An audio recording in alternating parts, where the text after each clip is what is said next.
Samuel Sosa, Life John. Samuel Sosa was born November 12, 1968 in Dominican Republic. He had six siblings and only a mother to raise him because his father passed away when he was only 7. He was very poor and at the age of 6 he was already peddling for money on the streets. Baseball is a big part of the Dominican culture, and Sammy was not introduced to the sport until his brother had him play it at the age of 14. Sammy was a natural. He would beg for money and do any odd job during the day, but after he would play baseball, his one true love. An American businessman soon noticed his abilities.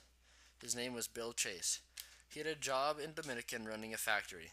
He knew Sammy had potential and then invested his time and money in Sammy. Bill then offered Sammy's brother a job at his factory, and he gave Sammy his first baseball glove. This is when Sammy started to take baseball seriously.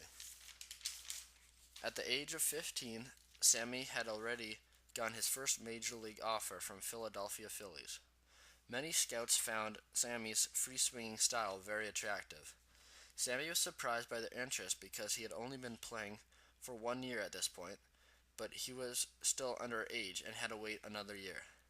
So, next year, at 16, he got his first contract with the Rangers, and he left his poverty-ridden country behind him, and he took off to the USA for the first time in his life.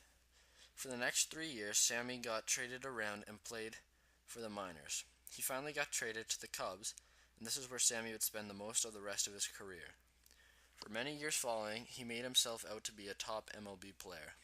But by far the biggest year in Sosa's career was the 1998 season, where Sammy and Mark McGwire, baseball legend, were both involved in the home run record chase.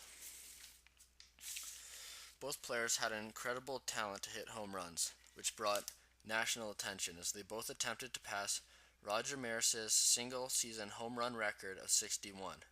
This record had stood from 1961, but no longer. Sosa first passed this record, but Mark McGwire soon did after. With 2 games left to play, the two were tied with 66 home runs each. Sammy played the next 2 games and failed to get a home run. Mark McGwire hit 4 in 2 games to set the record of 70 home runs. It was a truly amazing run for both of them. Sammy's career was a very incredible one. He is the definition of a true underdog story. Sammy later went on to retire in 2007. Until this day, he is still involved in the sport of baseball. He is a true legend.